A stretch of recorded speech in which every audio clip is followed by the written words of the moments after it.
The Kansas Jayhawks freefall continues as Bill Self's team gets blown out of the gym by BYU. Is this rock bottom for Rock Chalk Jayhawk?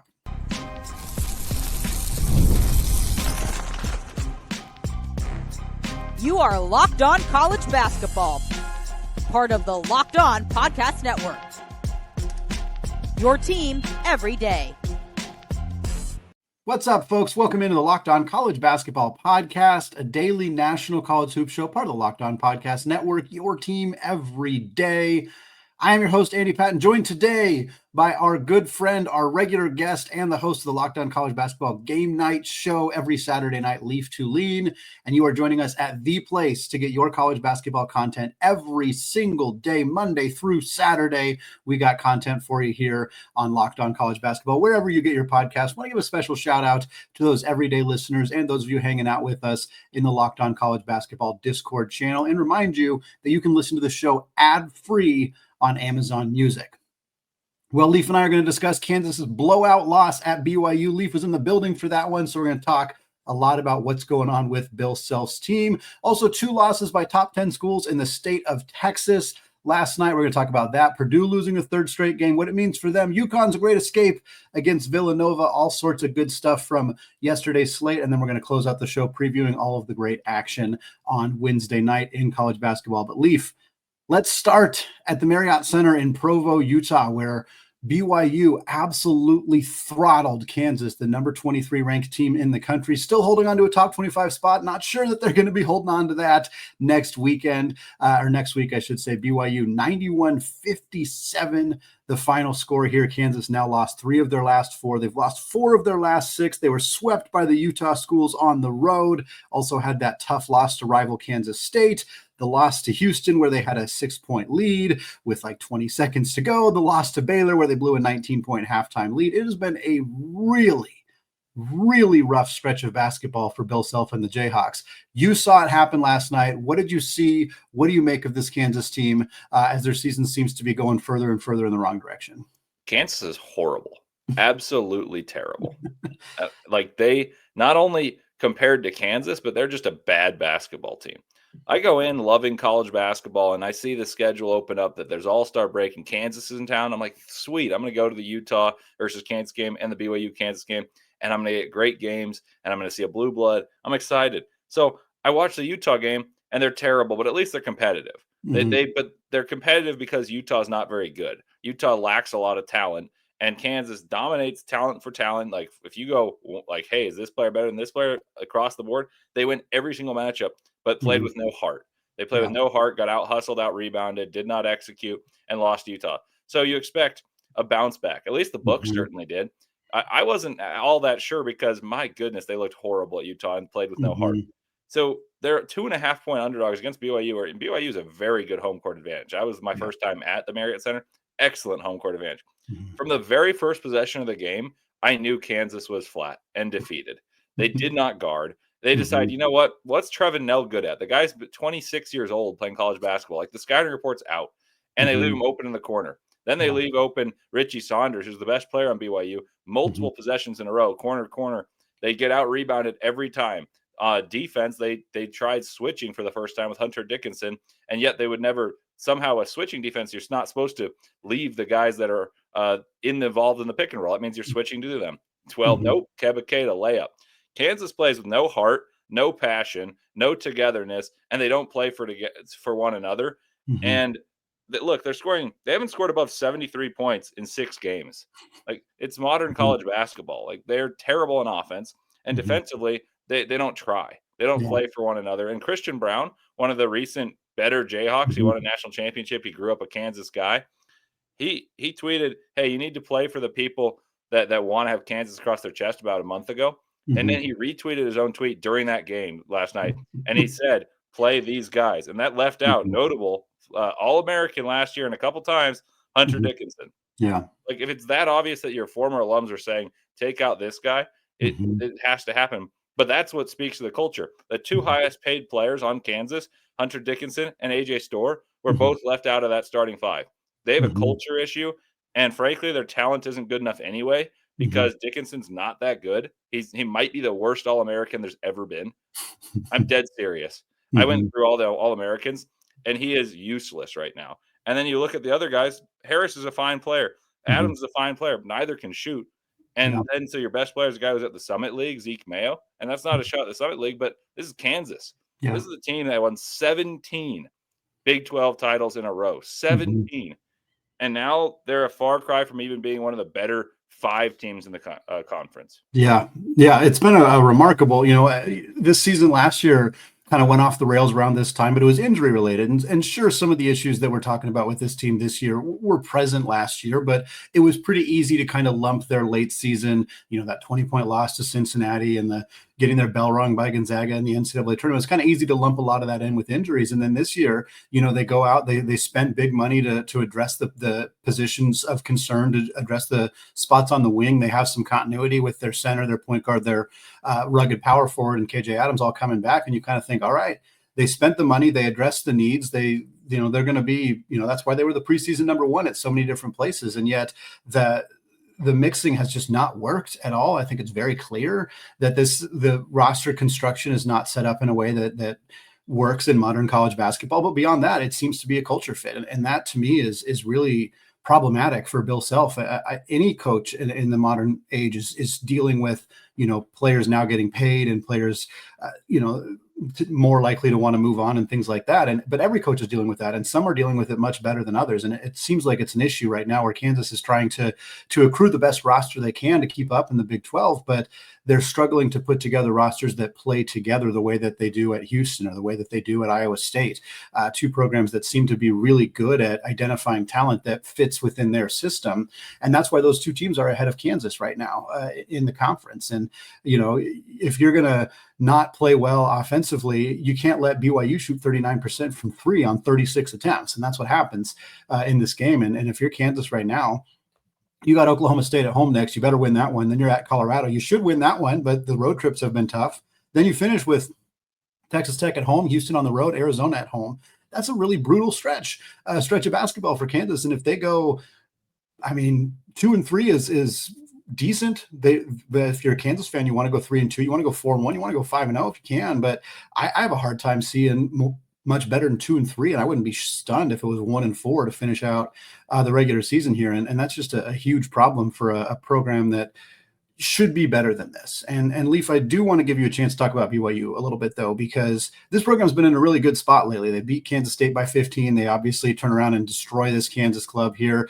They have a huge home court advantage, like you mentioned. I think any team in the Big 12 is most of them have had their welcome to the BYU moment, welcome to Provo, because it is a tough place to play. But this BYU team has been kind of floating around the 8-9 potential seed range, maybe a little bit higher. Like, this looks like a team that could be in that same conversation they were in last year as a 6-5 seed potentially. What do you think about BYU after having seen this game and just kind of their resume at this point?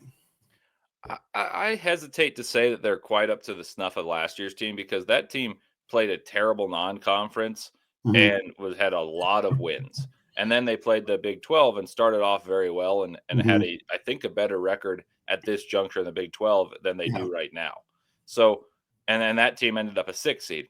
I would say BYU is probably a 10 right now, personally, because if you look at some of the 8-9s, and frankly, Kansas, Baylor, UConn, some of the biggest names in basketball, even Gonzaga, they might be in the 7, 8, 9 range. And if you look at their resume side by side, and Kansas, as horrible as they are, and yes, I'm just going to keep saying Kansas is horrible, which pains me because I love college basketball. But as horrible as they are, if you look at their resume side by side, Kansas has a better resume than BYU. So I think if you look at a lot of the teams comparable in those seed ranges, I think BYU gets pushed down because their primary marquee wins are Baylor and Kansas, and neither of whom are all that great. They just have big brand names. And I mean, they need to find a way to beat Arizona or someone to propitiate themselves into a world where they're a 6 seed. But all they have to do really to make the tournament is just win their home games, in my opinion, maybe win a game in Kansas City. Yeah. Well, we had two teams in the state of Texas, one in the SEC, one in the Big 12, who went down, two top 10 teams. First, Texas Tech, number 9 ranked Red Raiders. They lost to TCU 69-66, another epic late game from TCU after that big win over Oklahoma State with that epic game winner like a week or so ago. This time didn't quite need that, but Noah Reynolds scored the final 7 points for TCU. Texas Tech had a chance to tie it. JT Toppin's 3-point attempt blocked by David Punch. That ends up a win for the Horned Frogs. Meanwhile, Texas A&M, number 7, the Aggies, they lose to Mississippi State, stuns them in the second half. A&M was up 1 at halftime, but Mississippi State outscored Texas A&M 40-23 in the second half, so a win for the 21st ranked Bulldogs of Mississippi State. Leaf, two Texas teams, two top 10 teams, both going down. Obviously, TCU is the worst team between them and Mississippi State, so probably a tougher loss for Texas Tech. But looking at these two schools, just kind of different situations. They're both, I think, third or fourth in their respective conferences, obviously both just inside the top 10 before these losses. Kind of, how do you feel about these two teams? Are you high on Tech? Are you high on A&M? Are you concerned about them after these losses? Kind of what's the pulse on these two schools?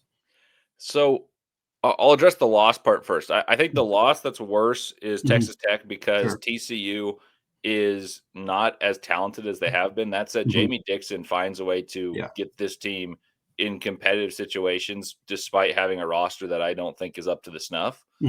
As for Mississippi State beating Texas A&M, I actually expected that to happen because, and so did Vegas. Like it was, they were favored by 4.5 points. So that's not an upset other than by the numbers, by their names. If that's played on neutral, I'd probably take Texas A&M. But the difference between Texas A&M and Mississippi State is not a huge one. Sure. And as for your first question, saying all that is to say, I believe more in Texas Tech in the sense that their offense is really good and their sustainability, as long as Toppin is healthy, is up there. They can score and they can rebound and they can do it with multiple players. Like they have 3 players that I think can score 20 plus on any given night. And then a fourth in Christian Anderson that I think is their spark plug. And the 3 players, for those of you, in case you don't watch much of Tech, JT Toppin's their best player.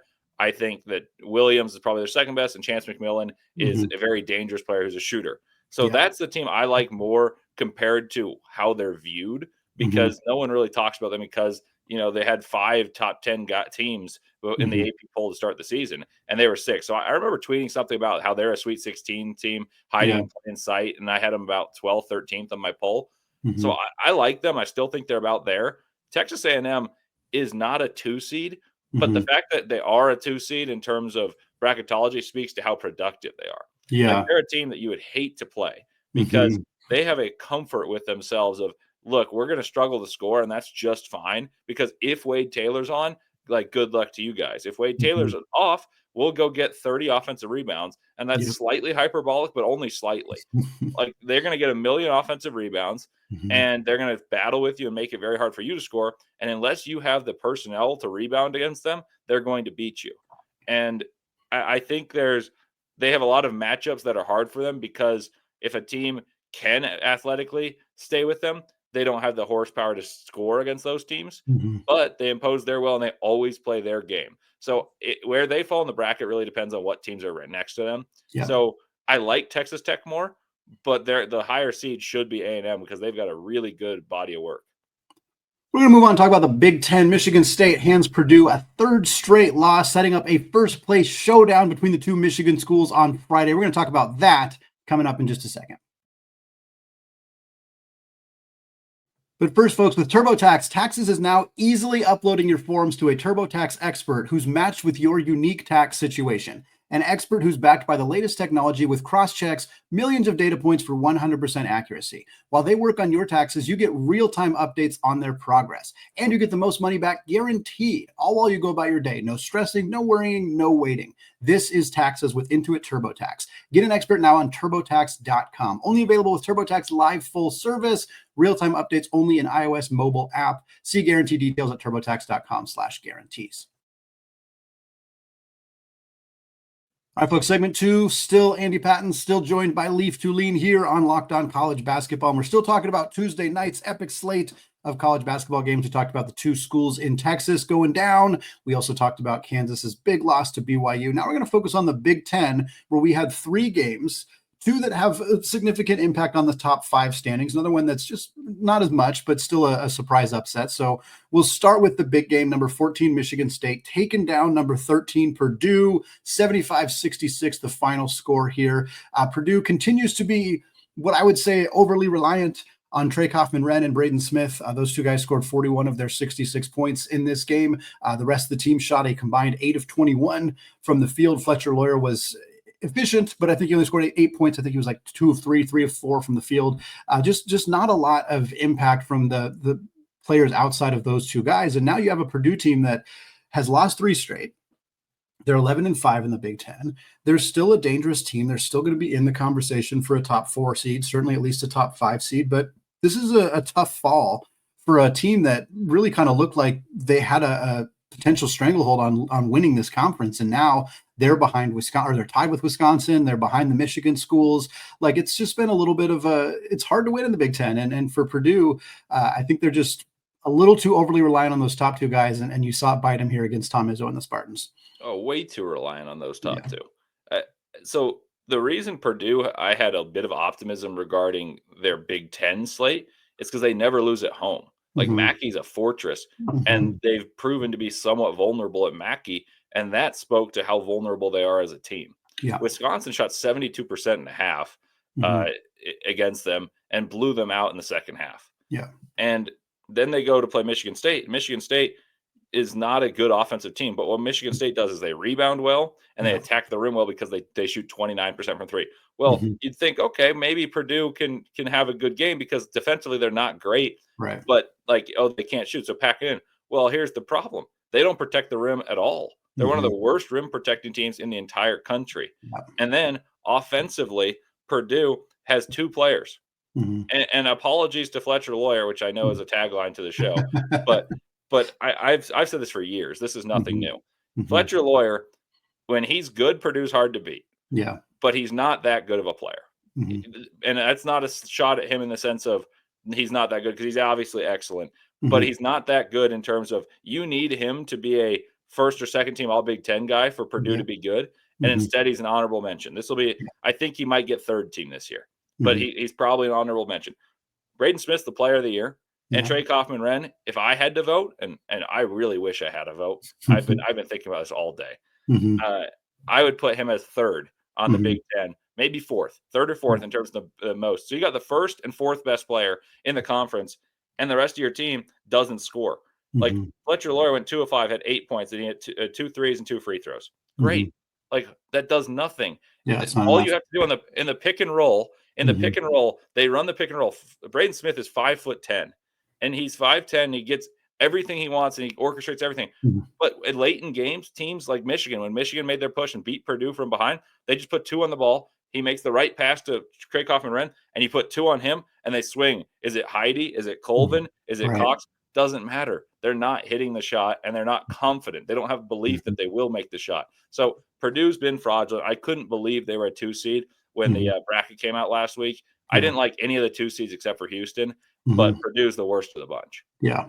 Well, I think now we're in a conversation where some of the spots that could maybe not all the way up the 2 seed line, but the 2 Michigan schools are now the teams competing to be in first place right now. As we record this, Michigan 12-2 in the Big Ten. Michigan State is 12-3. These 2 teams are playing each other on Friday, a battle for first place in the Big Ten. And I got to say, like, there was some optimism around what Dusty May would be able to do in terms of rebuilding this Michigan program. And there was some optimism around Michigan State with a lot of key returners and some valuable pieces. But most people didn't expect that this game on Friday in late February would be a battle for first place in the Big Ten. And I think it speaks to the incredible job that Dusty May has done with this roster and with the 2 bigs of Danny Wolf and Vlad Golden and the success that lineup has had. It obviously speaks to Tom Izzo being fantastic. And it speaks to what you just talked about, Purdue struggles. And we'll talk about UCLA and Wisconsin in a bit here. But an early prediction for this Friday matchup as we record on Wednesday morning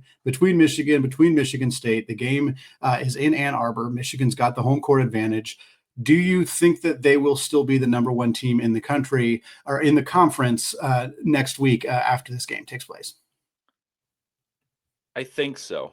I Mhm. think so because Michigan State's excellent on the glass, but Michigan has two guys bigger Yeah. than anyone Michigan State can employ. Yeah. And while Michigan's guard play doesn't wow me, I'm Mhm. not overly wowed by the guard play of Michigan State either, Mhm. particularly because they shoot so poorly. Yeah. So I would take Michigan at home.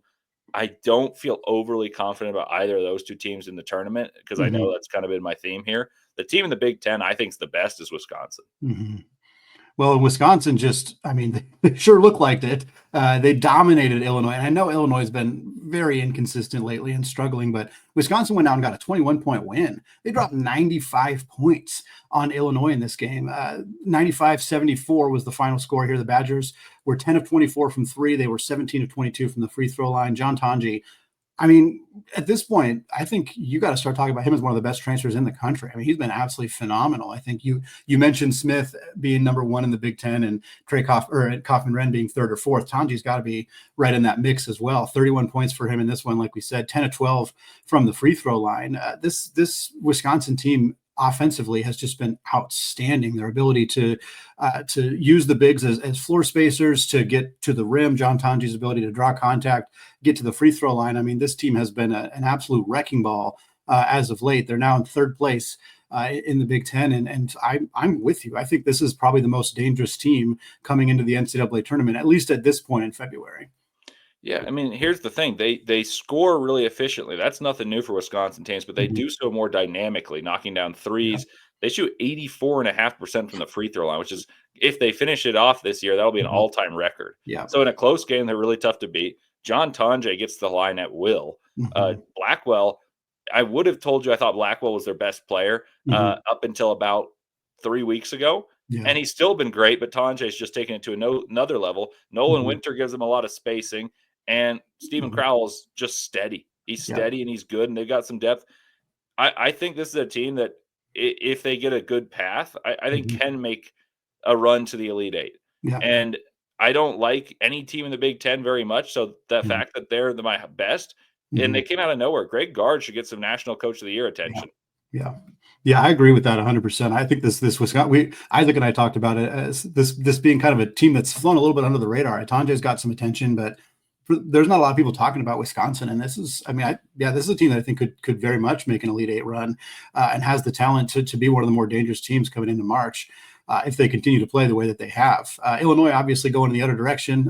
Just a team with a lot of freshmen, and sometimes you struggle with that. And no Morris Johnson, I think, is a big killer for them. He won't be in the game against Duke on Saturday. This team's now barely above 500 in the Big Ten. They are 17-10 overall, but yeah, it's been a bit of a rough go for the Illini lately. But Leaf, want to talk about the last game that took place in the Big Ten. Minnesota upsetting UCLA in LA, 64-61. Minnesota completes the sweep of the West Coast Big Ten schools on the road. UCLA was up 11 at halftime, 34-23, but got outscored 41-27 in the second half. Dawson Garcia, monster game from him. Anytime Minnesota picks up an upset, it's most likely because of Dawson Garcia. 32 points, 8 boards, 9 of 15 from the field, 11 of 12 from the free throw line.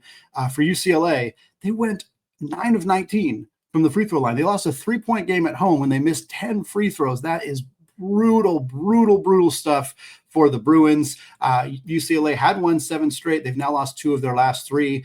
They're still 10-6 in the Big Ten, but they got a tough 4-game closer here. They're home against Ohio State, and they got to go at Mackey, play Purdue, at Northwestern, host USC to close it out. This UCLA team is been streaky this year, but for them to lose a home game to Minnesota when they don't shoot well from the line is a brutal result for Mick Cronin's club. I mean, they make the game too difficult for themselves. Mm-hmm. And honestly, so does St. John's. But they've got a little different thing. But they don't make free throws, and they make it hard to score on their own self. Mm-hmm. So I'm a little bit frustrated with the way the Bruins are playing, because I thought they had a chance and they had all the pieces to win the Big Ten in their first year in the conference, and they and Oregon have underwhelmed, in my opinion. Yeah. Well, folks, John Calipari and Arkansas have a huge opportunity against Auburn tonight. Plus, plenty of bubble teams are in action. We're going to talk about that coming up in just a second.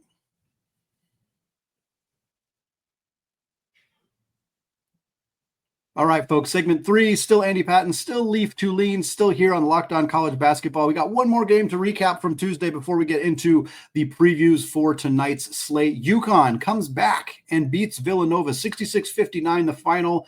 Looked like Villanova was going to win this one. Villanova was up by 8 at halftime. Villanova was up by more than 8. I think they're up 14-15 at the under 12 in the second half. Wooga Poplar scored 11 straight points for Villanova. It was 53-39 with about 12 minutes to go. And then UConn closed the game on a 27-6 run. Liam McNeeley had 16 of his 20 points in the second half as Danny Hurley and the Huskies come back, stave off a loss that realistically could have put them in the bubble conversation. I think they're just above the bubble right now, but a loss to Villanova that would have been their second straight loss after losing to Seton Hall. I think that might have put them in that conversation, but instead they get saved by the freshman McNeeley, as well as, quite honestly, some poor coaching down the stretch from Kyle Neptune and Villanova, which has been an unfortunate theme for the Wildcats in his tenure. This is the kind of win that could have maybe kept his seat a little bit cooler, but now after losing this game, you got to think that the Villanova faithful are ready to make a change in the coaching room,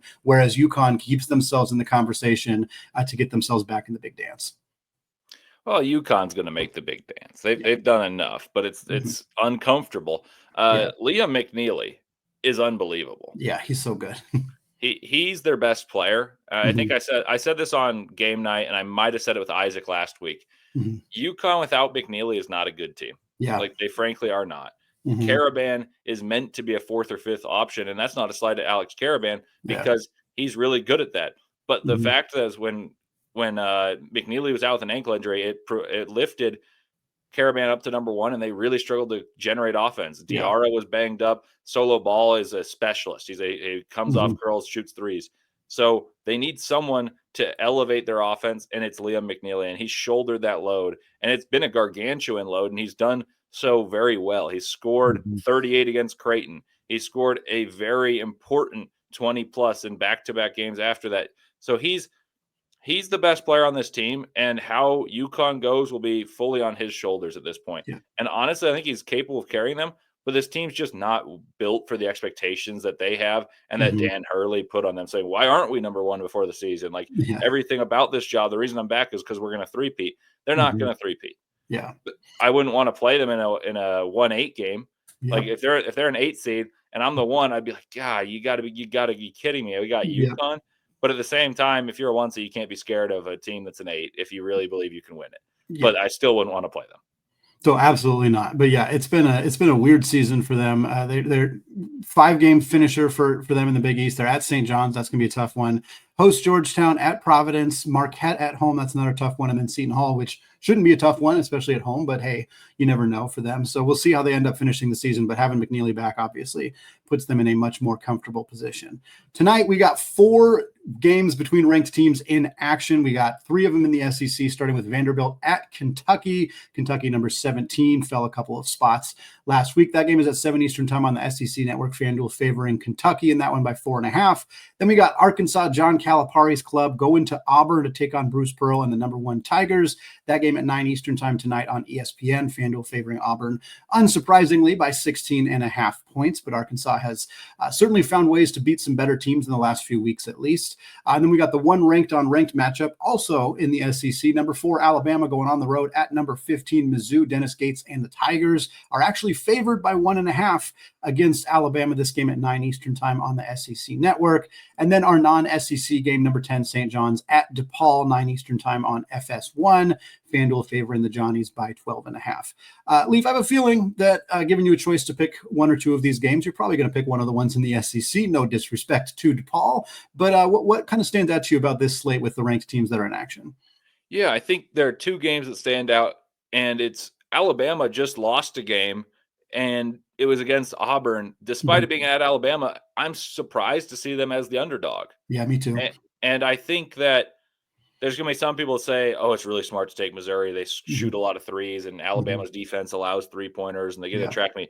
But that said, Alabama's very successful in that style of game. I know they haven't shot very well. Like, we talk about the best teams in the country in Alabama and Auburn. When they lose, it's a talking point because they're that good. Right. So the fact that they lost actually makes me think they're going to win, not that they're going to lose. Yeah. So I'll be very curious to watch that game because it will be a fast-paced game. It will be a game where there's a lot of threes, and therefore there's more volatility. And it is at Missouri, and Missouri's been solid. But I hesitate to say that Alabama shouldn't be favored. So I think Alabama is going to get a plus odds win right there. And then the other part that stood out is I'm glad you read the odds. Kentucky's been very good. They've been within the top 10. I want to say they got as high as 4 at some point. And I think they're back to where they're more naturally like what their roster dictates they should be around 17. I'd say that probably their roster is probably better than 17th in the country. Their chemistry is really good, but they're missing their best player. Right. Lamont Butler's out. They're already without Kirk Creesa. Jackson Robinson's dealing with a wrist injury. So the fact that a team in Vanderbilt gets a new coach and they're put themselves squarely in the mix for the tournament, and then they're at Rupp Arena and it's only a 5-point spread is pretty darn impressive. I'll be very curious to see how Kentucky handles this because the teams that trouble Kentucky are not the Tennessees, are not the Texas A&Ms. It's the teams that score.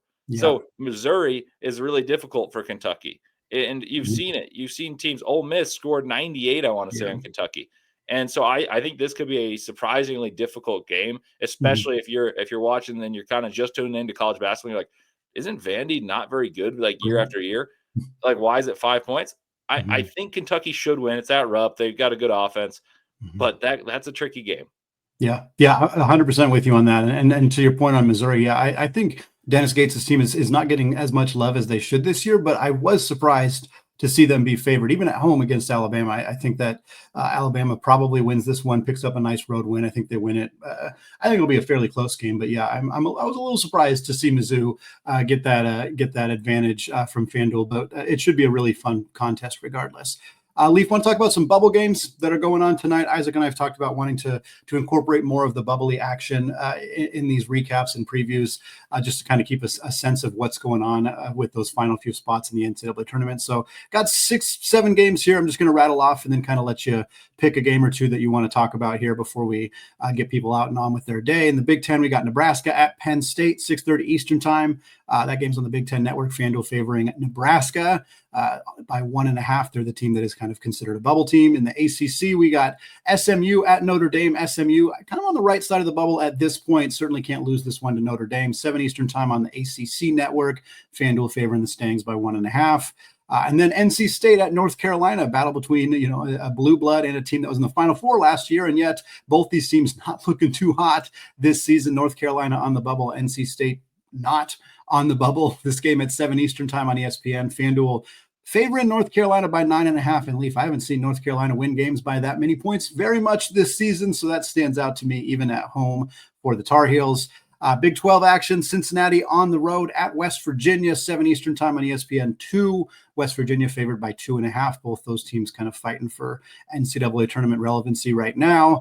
And then some mid-major games, New Mexico at Boise State, 10 Eastern time on the CBS Sports Network. FanDuel favoring Boise State at home by 4.5. New Mexico has only lost one game in conference play this year. Be interested to see if they can go get a nice road W and kick Boise State a little farther off the bubble. Gonzaga at Washington State. First time the Zags are playing in Pullman in over 13 years. 9 Eastern time on ESPN2. FanDuel favoring the Zags by 12.5. I don't think Gonzaga's on the bubble right now, but I'll tell you what, if they lose this game, they probably are. So that is one to keep an eye on there. And then one more in the Mountain West, San Jose State at Utah State, 9:30 Eastern time. That game is not televised unless you have the Mountain West Conference Network.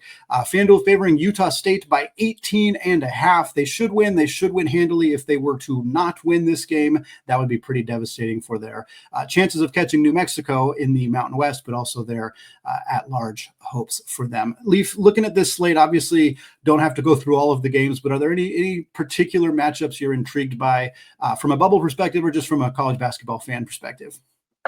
I mean, all of them are interesting in some regards. So North Carolina, I'll go with the biggest brand. Yeah. North Carolina, if you look at their schedule, I think they should win 5 of their next 6. And the one that they probably lose is against Duke, but it's at North Carolina. Now, do I expect them to go 5-1? I'm not so sure because they've not been very good. But that would, let's say they go 5-1. That gets you to 20-12 entering the ACC tournament. They'll be a top 5-ish seed, and you win a game or two. I think they're in. So that's manageable, but it means that they have to take care of business, which of course all these bubble teams do.